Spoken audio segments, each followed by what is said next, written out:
This is General Counsel Studio, and I'm your host, Andrew Zezas.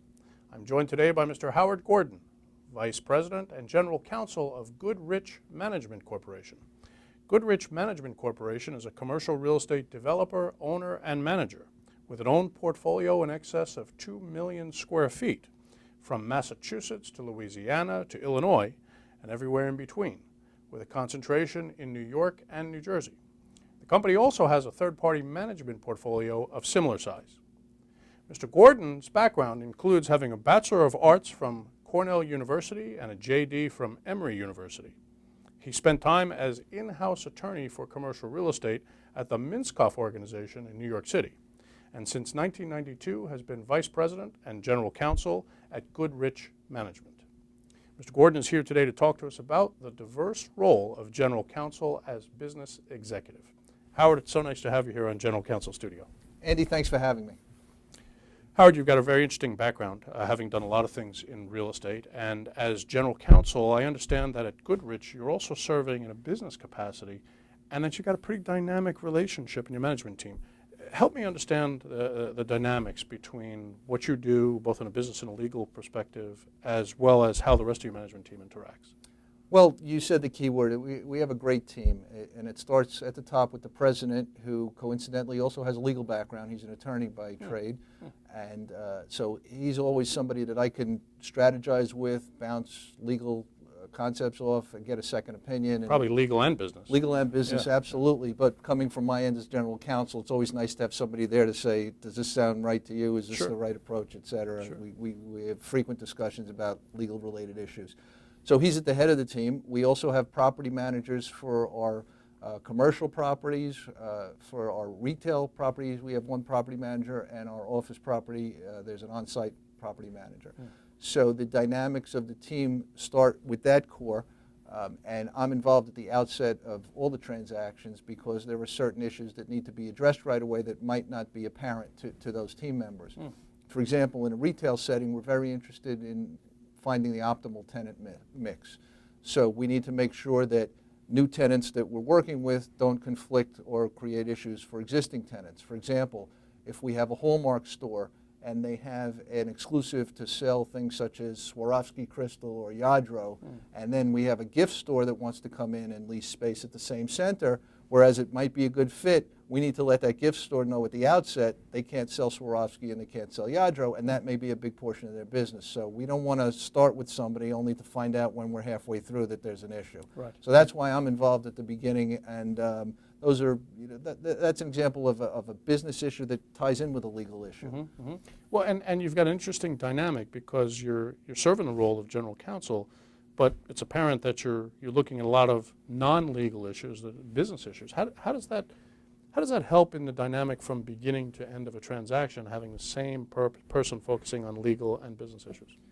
Well, one thing for sure it helps is it helps expedite the transaction, and that's why our team is unique, and I have a bit of a unique role in the transaction as general counsel, but I also have authority to make decisions. And business decisions. Business decisions. And I've been on the other side where I've been dealing with, or I've dealt with the other side, where we've dealt with a large company, a large tenant, and we'll be negotiating a lease, and we'll get stuck because the other lawyer, the in-house counsel of the large company will say, well, I got to run that up the flagpole here. I have to check with corporate. I have to check with this guy. I have to check with that guy. I'll be back to you in a couple days. And it slows everything down. Whereas with me, if these issues come up, I can make on-the-spot decisions based on our history. In a very worst-case scenario, I'll run next door, talk to the president, where do we go with this? We get an answer right away, and I can be off to the races with it. But you're only running next door when you really have to. Exactly. And that happens infrequently because I know what the parameters are. So it helps greatly in expediting start to finish the various transactions. So speed to transaction, no bureaucracy, get it done kind of quickly, one-stop shopping, business, legal advisor, all wrapped up into one expert executive. So they say. So they say. So now, commercial real estate is a lot about risk mitigation and risk management. Share with me, if you will, how you've influenced departments within your organization to focus on mitigating risk and controlling insurance costs. Well, it goes to the bottom line, Andy, and that has to do with insurance expense, especially in today's world. You know, post 9/11, it really skyrocketed everything, and even though it's improved, it still can be a big expense in your bottom line. So what we try to do, or what I try to do as general counsel, is I have to communicate to my property managers how important it is to make sure that the properties are run efficiently and safely. Everybody wants to have a safe property. Of course. Now, you're always going to run into an occasional slip and fall situation. You can't have somebody there 24/7 with a garbage can picking up papers or making sure the minute a pothole is created that it's filled in. So there's always going to be issues that come up. But what you can do is you can try to look out for these things, take the necessary precautions, and if there is an issue, make sure it's addressed very quickly.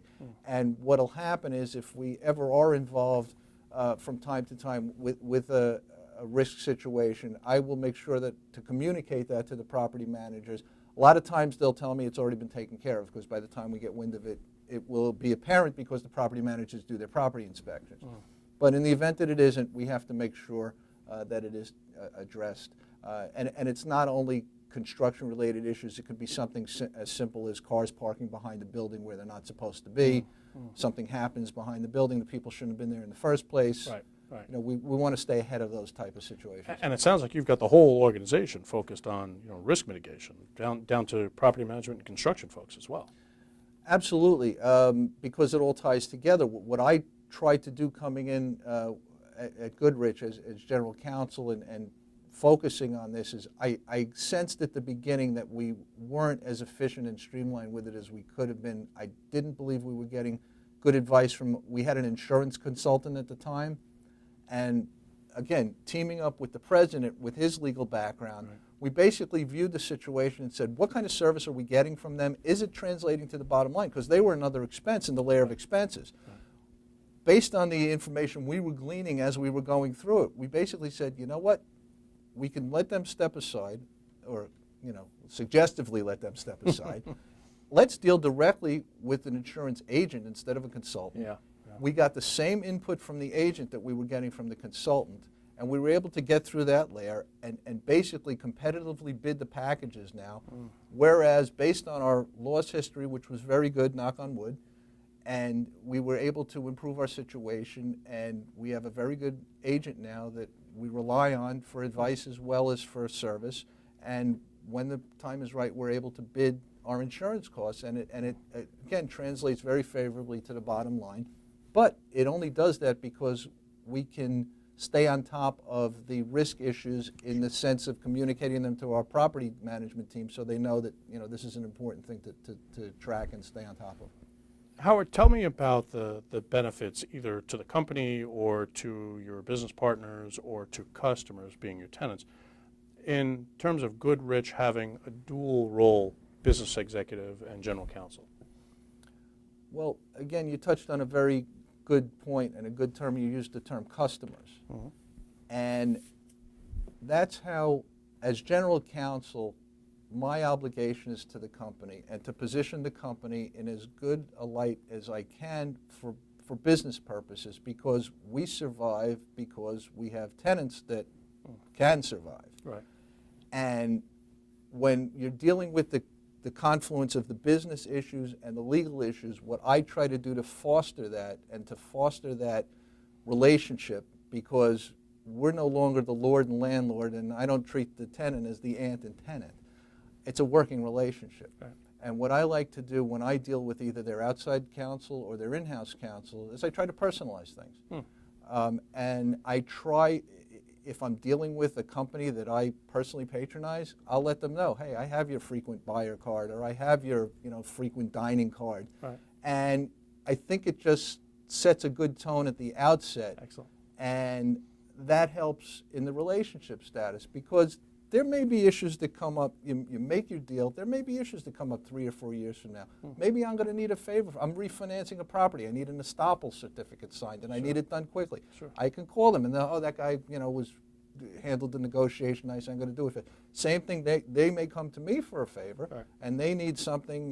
They need some arrangement worked out, or they want to film a television show at their store or something like that, and I'm happy to help them out. It's a two-way street. So we view this as a service industry. I personally, as general counsel, trying to determine what's best for my company, I like to view it that way, and I can help both from a legal perspective and in terms of business decisions that need to be made quickly. Well, your comment about being in a service industry is it's out in front of best practices for commercial developers and investors, and more commercial developers and investors and owners should be thinking that way. Now, as general counsel in your firm, you're a one-man legal team. Well, maybe two-man legal team with your president, who's also got legal expertise. But there are times, I'm sure, when you have to go outside and engage outside counsel. What are the triggers, and how do you go about doing that? Do you use one firm nationally? Do you know? Well, we have properties throughout the country, primarily in New York and New Jersey. I use one firm primarily in New Jersey. We have 3 major properties, and I've had very good success with the firm I use now in Woodland Park, Norton, Sheehy, Higgins, and Rosa. My good friend from law school used to be a named partner there, but he's now a federal magistrate, so we started with him, and we've continued with that firm, and they do an excellent job for us. It's fairly mostly garden variety landlord-tenant matters. Same thing at our various properties around the country. Every once in a while, actually somewhat infrequently, we'll have a major litigation, in which case I'll have to ramp up and hire a larger firm with some more firepower to get the job done. But for the most part, in the 20 years that I've been at Goodrich, I think we've had maybe 2 or 3 major litigation issues. And they've been quite interesting and quite fascinating. But for the most part, we're very comfortable with the counsel that we used. And around the country, we also tend to hire small to mid-sized firms to deal with the garden variety non-payment. Right. Excellent. Excellent. Howard, we're almost out of time. I really have time for one more question. And I'm interested in hearing your advice to those who aspire to become general counsels, whether it be large firms or small firms. How would you guide someone who says, I want to be a general counsel someday?